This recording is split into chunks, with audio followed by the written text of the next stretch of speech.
Creative Magic Club.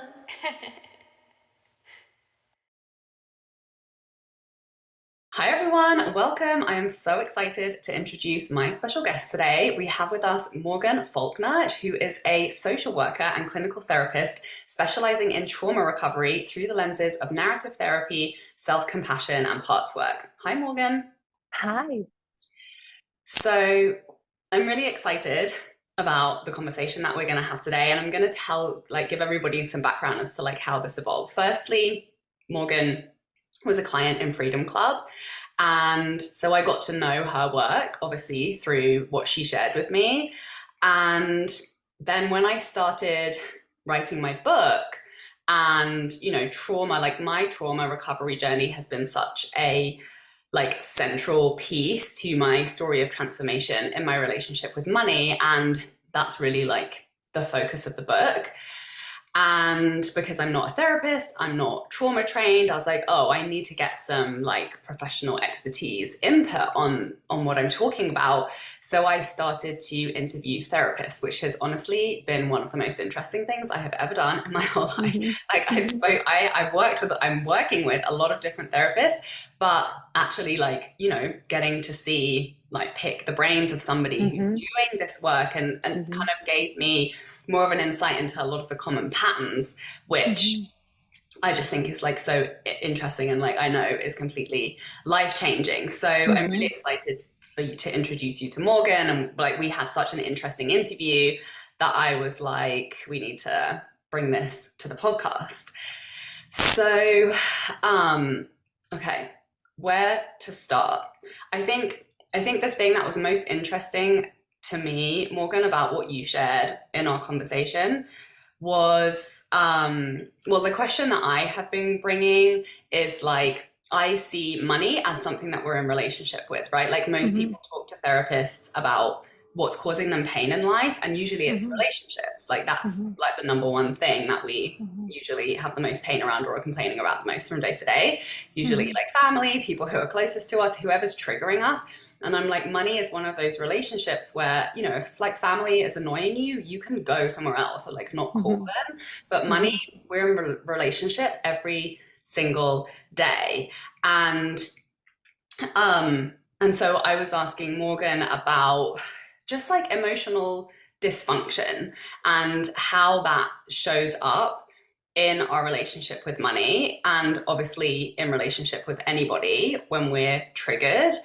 And one of the patterns that you shared with me was around this feeling that the other shoe is going to drop.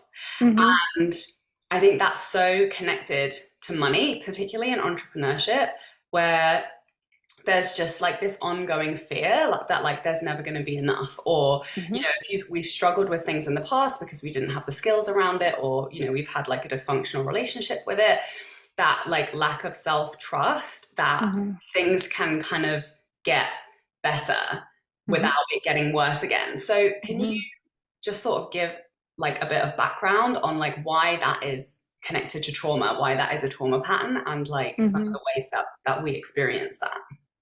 Yeah, so there's a couple of things that come to mind. One thing that it feels really pressing to share right off the top is that even as we're sitting here and talking about this, which I love talking about, which always sounds weird, I love talking about trauma, right? It's kind of a strange thing to say, but even as we're sitting here talking about this, I'm having flashes of all of the people in my head who are going to judge me for this, who are going to watch this. Hopefully 12 billion people watch this podcast and it's helpful, right? But all the people who are going to evaluate me and judge what I'm saying. So that's something that I have gotten used to, that comes up when there's a little bit of nervousness or whatever, right? Because I care about this, I care about you. So if it's something that matters to us, such as a relationship with money, all of these sort of, they feel like a wah, this thing that comes in from the outside, right? This sensation that says there's something larger than us that has the power to determine whether we are good enough, smart enough, pretty enough, whatever the enoughness, right? And this is part of that ingrained, I think this is what you're asking, part of that ingrained trauma response. Trauma says there's something outside of me that always has the power, no matter what I do, to just, can I say a bad word on the podcast? You can say whatever you like. Okay, great. So something has the power to like just fucking destroy me. And not just destroy me in a livable sense, like I can live without an arm or a leg, like it will turn me to dust, and I will just blow away with the breeze. No one will ever know I was here. No one will ever know I existed. And that will be the end of me. So, so does that answer the very first part of the question? Like, Yeah, what was that thing? Yeah. So, and obviously this is connected to trauma because you've been in that situation. If you've been in that type of situation sometime in your life where you didn't have the power to do what you want, you didn't have the power to create safety, you didn't have the power to be like, oh, I want to get out of this, and then to actually be able to get out of that. So that created, it's like a pattern and a programming of like, I'm not capable. Like if I want something, I'm not capable. And it's like, so obviously then we're trying to protect ourselves from potentially being in harm's way again. And then, that like protective pattern is constantly coming up and protecting us from things that maybe we don't actually like need to be protected from. Yeah. So I'm so glad you're saying protection, because this has been an added sort of thing that I've been working with just in the last couple of years, maybe, is the notion that this big thing that blows up, that says this thing, because when we're little, like a lot of this chronic patterns of trauma or complex trauma, complex PTSD develops when we're younger, right? Which gives it the time to become really complicated as we go through our life. So I went through a lot of many years of sexual trauma when I was little, and nobody knew, and it wasn't anybody's fault necessarily that they didn't know. But what that taught me and reinforced, especially at the age prior to 6, is when we're really developing our personality, right? So at that age where everything is like a sponge, what I'm being taught is literally to be under, right? To be flattened, to let things happen to me.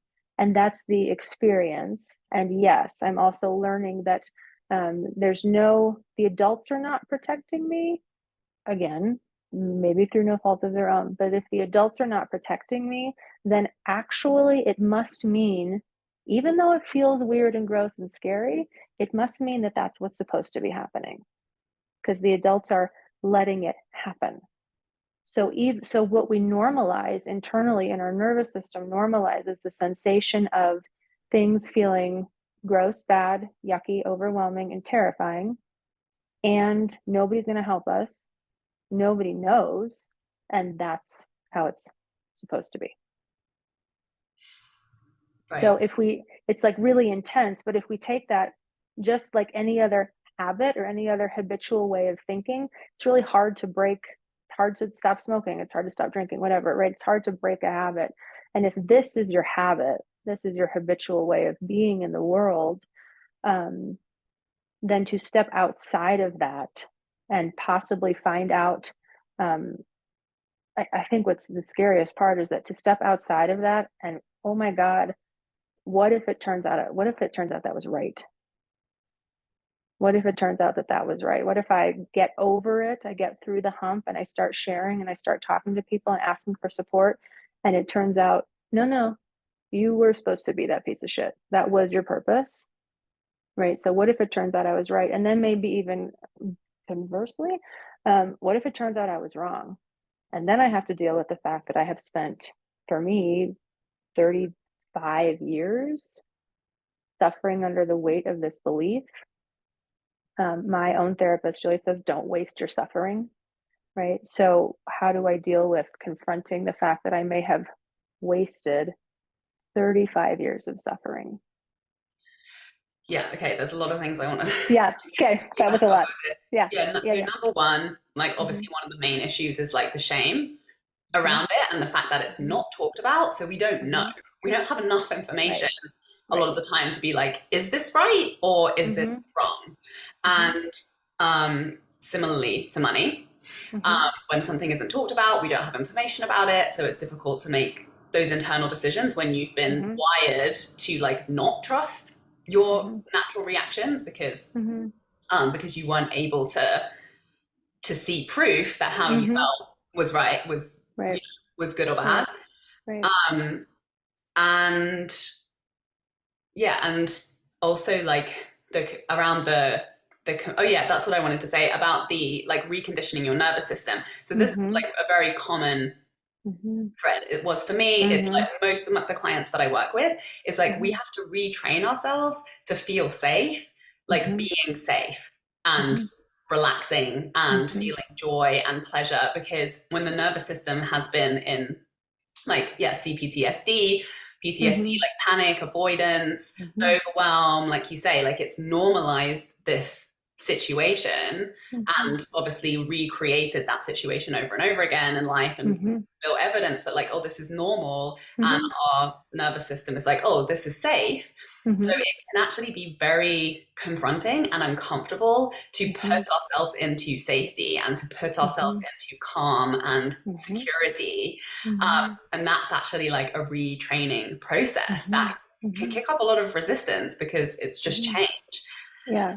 And so to speak to the complexity, like for me, that pattern of overwhelm and that pattern of feeling like I wasn't capable and wasn't good Mhm. enough, that Mhm. was really triggered for me in relationship to money. And I know this is like Mhm. a common thing Mhm. from a lot of Mhm. people that I've worked with and spoken to Mhm. is, obviously culturally we don't have that much financial education, like we haven't Mhm. had.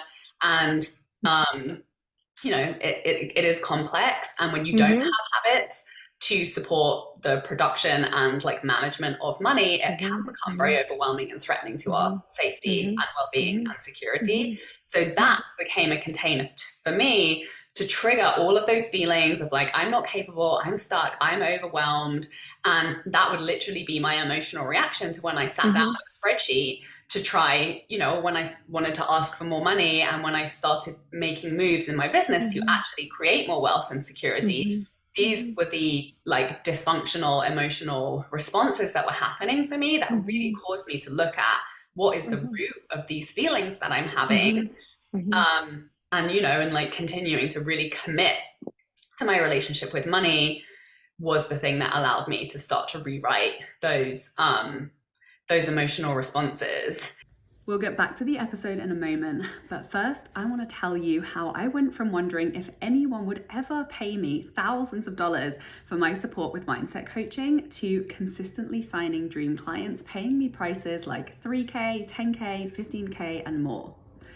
Learning how to tell my story online is what has made the biggest difference and has led me to making six figures, working with clients I adore, while traveling to 18 different countries, writing a book, and recording songs for an album. Freedom Club is my year-long mastermind where I teach you how to do it too. By mastering six-figure storytelling and a simple content strategy, I went from hearing no at the end of every sales call to signing five-figure dream clients in my DMs with ease. And from a $0 launch to consistently signing soulmate clients every month organically through social media. I went from undercharging, overworking, and overthinking my prices to receiving $1,000 to five figures for my coaching programs and creating so much freedom to rest, play, create, and adventure in my dream life and business. Freedom Club is now open for enrollment. It's high-touch daily support for you and your business, with a one-on-one kickoff call to get crystal clear on exactly how to attract the perfect fit clients into your high-ticket offer through your storytelling.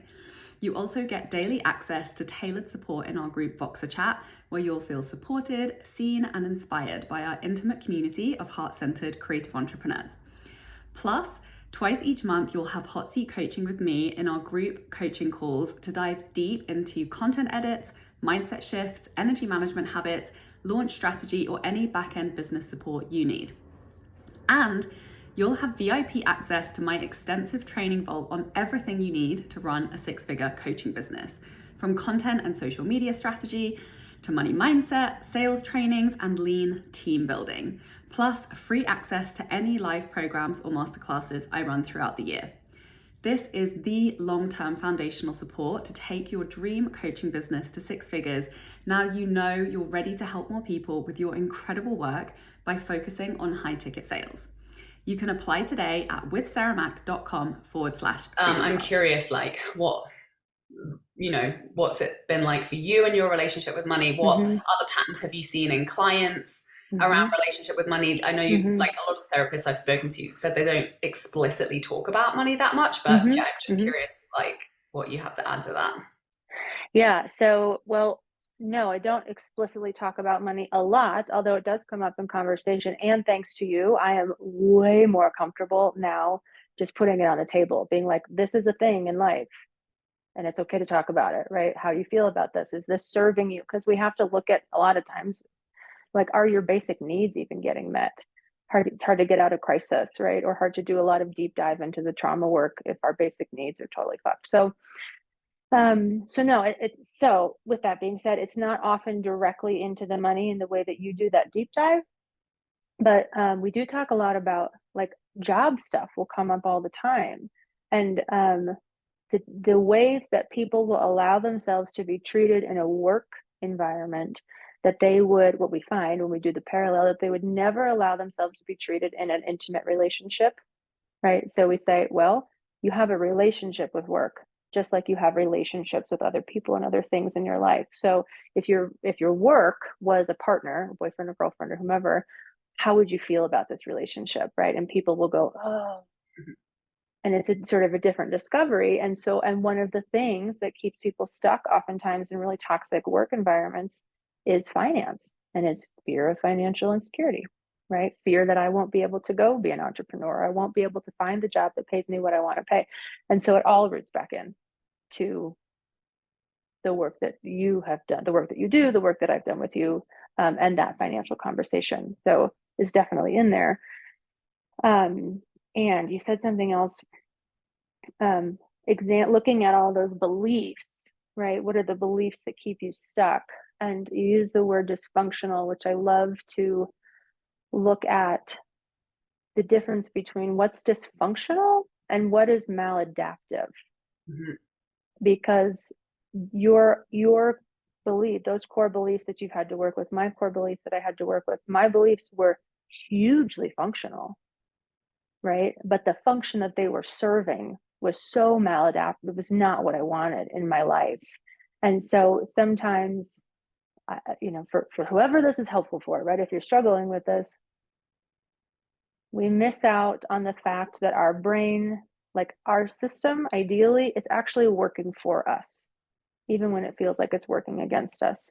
So these things that I feel are dysfunctional, actually, it's because my brain is so smart, my body is so smart that it has done this really convoluted wiring that's going to allow me to believe these things that I know I don't really believe, but it's going to allow me and reinforce these things that it thinks are keeping me safe, because it just wants to keep me safe. It just wants to keep me safe over and over and over again.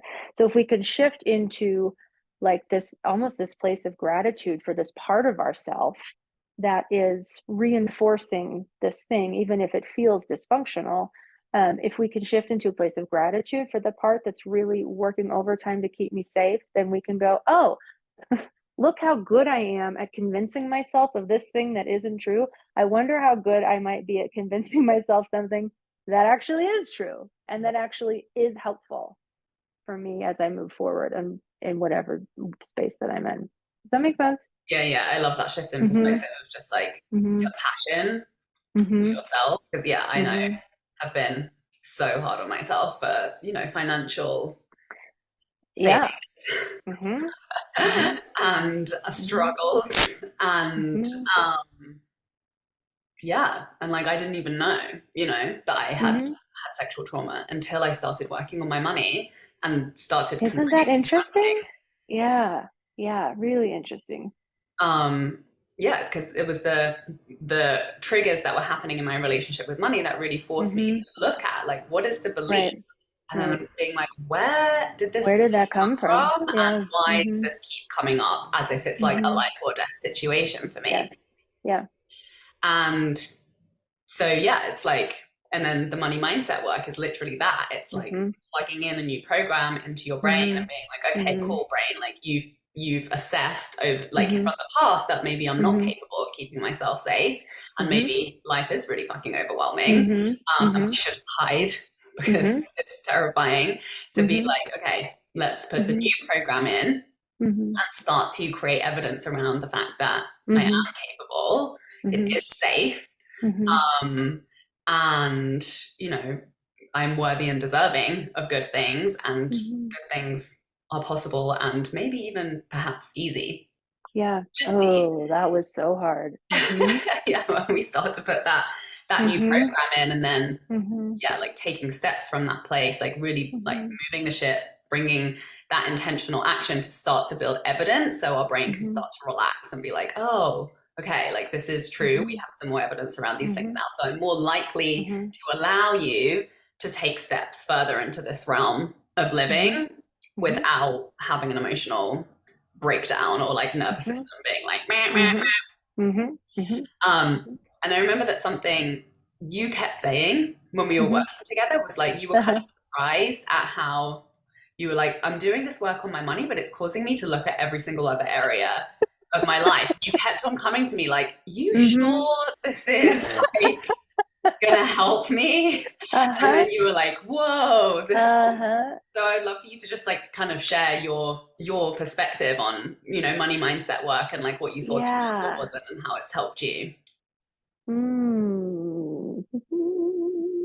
Yeah. So, well, okay. So this is what like keeps like shouting wants to come out. So when we were working together, I was doing a program with you and simultaneously doing another program, a different kind of program with a friend of ours, collectively, that you and I both know. So it was like, you know, shit was just coming from like all angles, right? The self-work. And I had been at a job, which, if you may remember, was working as a middle school social worker for like 10 weeks. And oh my God, I just like, it was like I was on fire, not in a good way, right? And got very, very sick. And my body was like, you cannot go back there. So I left from that position, and they were very kind and very understanding. And this is as kids are coming back to school after being in COVID lockdown. And so I had gone through a pretty gnarly breakup, separation from somebody. I had moved into my own house in a different city, had taken this job, had left the job, had a handful of private clients, was sending out way more money than was coming in, was like, I mean, I have never, ever made, never happen again, right? Unless it's, no, I'm not even going to go there, right? So, had never been so broke in my entire life. And it was, my nervous system was just a wreck all of the time, which, as I say that, I'm like, oh, that probably had to do with it. My nervous system was so jacked from everything I had been through, right? Which I know now. And so I remember vividly, I will never forget this, walking my dog one day, and I was supposed to have dinner with a friend that night. And I had gone over to my friend's house, you know, like 2 weeks before, and they had cooked, that person, something like, it was my turn to make dinner, basically, right? And I had like, I had no, I mean, I think seven, maybe $12, between 12 and $17 to my name in that moment. And frozen chicken, I guess, maybe in the freezer. There was like old frozen chicken, and I had like a bunch of vegetables that were definitely about to expire, and peaches that were pears that were about to go bad.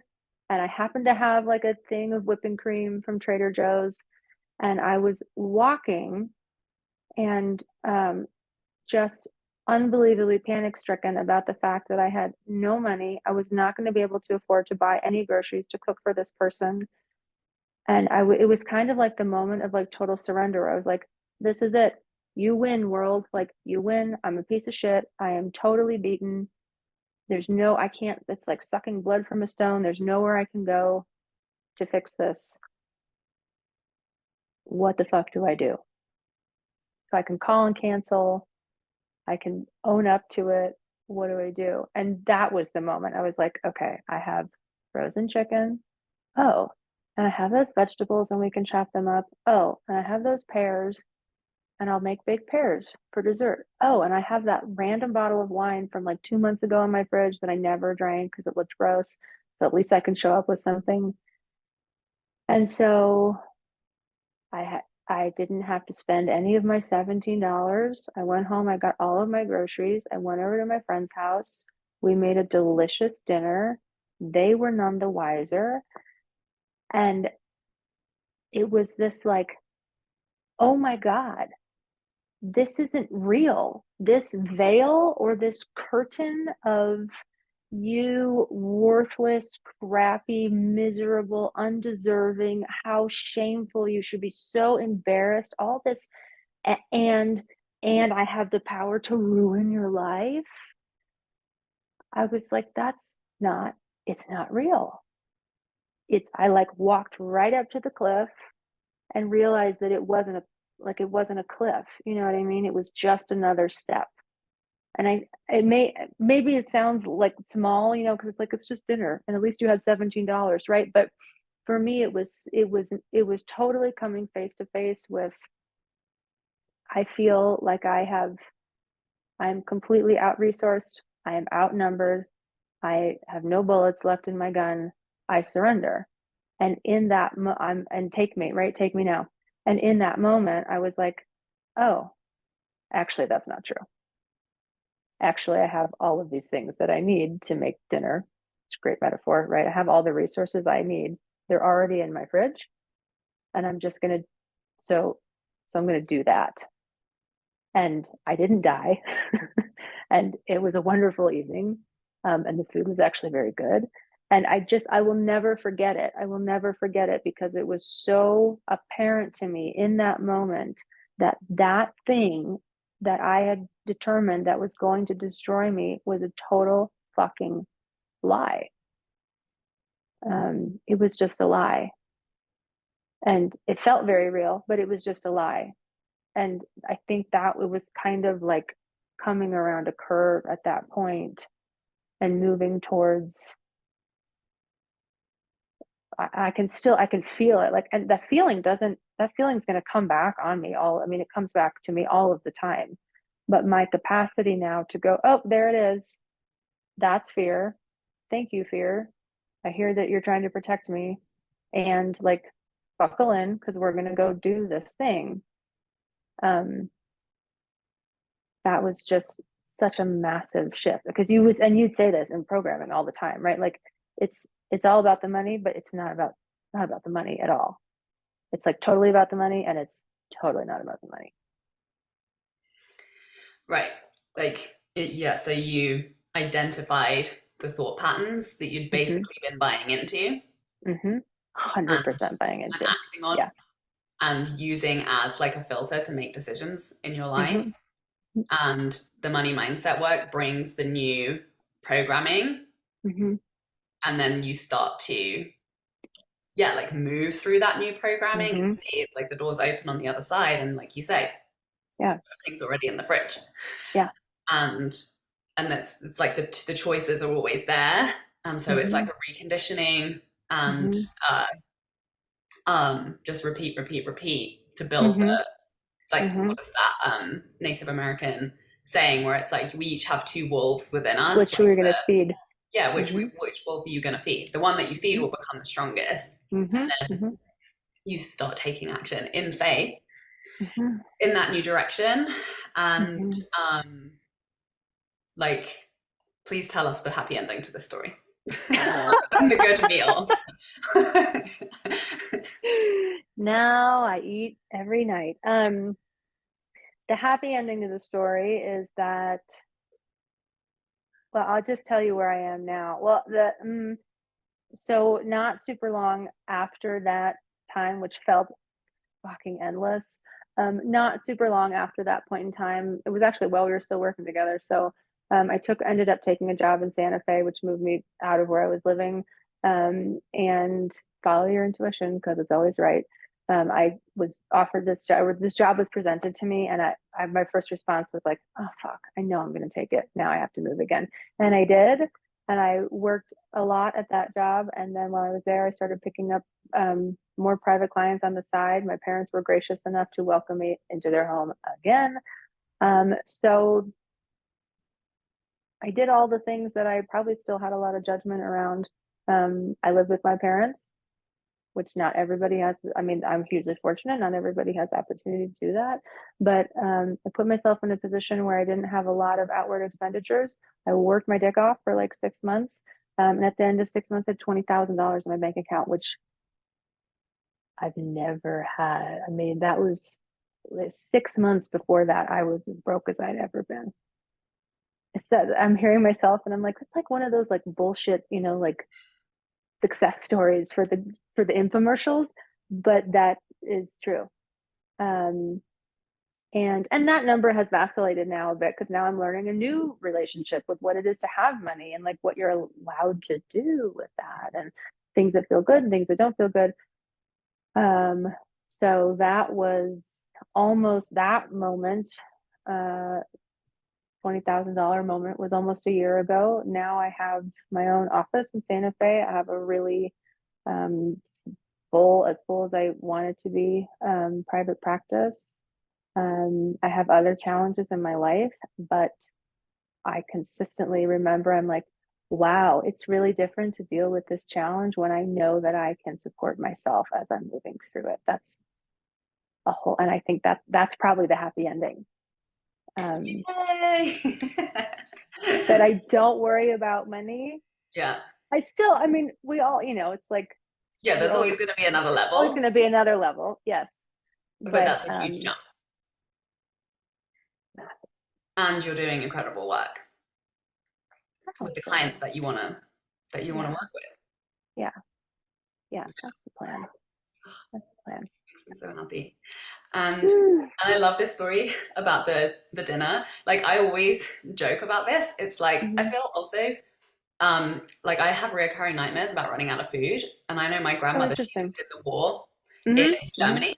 And she always, she had like a thing where you had to clear your plates. Yes. She would tell us all these stories about like, all we had to eat was crusts. Like we just like hear these stories over and over at dinner time. And so I think it's, it's like it's epigenetics, right? Where you inherit trauma from other lineages. And so it's like a reoccurring fear of mine to run out of food. And so I always have more food than I need. And I always think I've run out of food when there's actually like an incredible meal left. Like it's always when you think you've got nothing left to eat, and you're like, I didn't get groceries, we're not gonna have anything to eat, it's gonna be awful. And then you go home and you just like pull something together with like those random vegetables at the back of the fridge that you thought had gone bad, and you're like, this is like the best meal I've cooked all week. And it happens all the time. It's abundance. It is. And it's a different perspective. It's not what we think. Marianne Williamson says, a miracle is just a shift in perspective. And that's all. That's what that, I mean, to me, that's what I hear. And that's what that was. Just that shift in perspective. Yeah. That's it. What a beautiful fable that you have shared with us.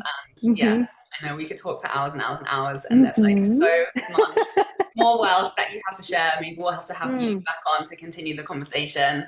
But I'm going to wrap it up for today. So thank you for coming and sharing your wisdom and your stories with us. Can you please tell everybody who's interested in finding out more about you and your work? What have you got going on? Where can people find you? Yes. So I do have a website. It's integrated, integrate, integrated mental health NM, like New Mexico, integratedmentalhealthnm.com. I'm in Santa Fe. I see a lot of people. I still probably have 90% of my clients are remote, even the ones who are local. So I do a lot of remote work. I do have an office, like I said, here in Santa Fe. I have clients in various places throughout the country now. So I and actually, as of recently, some international, just people who are traveling. So I think people say, "Who do you work with?" And I usually say everyone, but I will say that most of the people who find their way to me, whether they're coming, whether it's like overt or not, there's trauma somewhere in either in their life and their lineage and their spiritual lineage. Um, it's in there. That tends to be who ends up in this space. Awesome. So Definitely yeah, go check out Morgan's work and please send her and recommend her to anybody who you know needs a good therapist. yeah. And thank you so much. And thank you everybody for watching. Please share this episode with anybody who you know could benefit. And we'll see you next time. Bye. Cool. Thank you. To my website withsarahmac.com and please support the show by liking, commenting, and subscribing.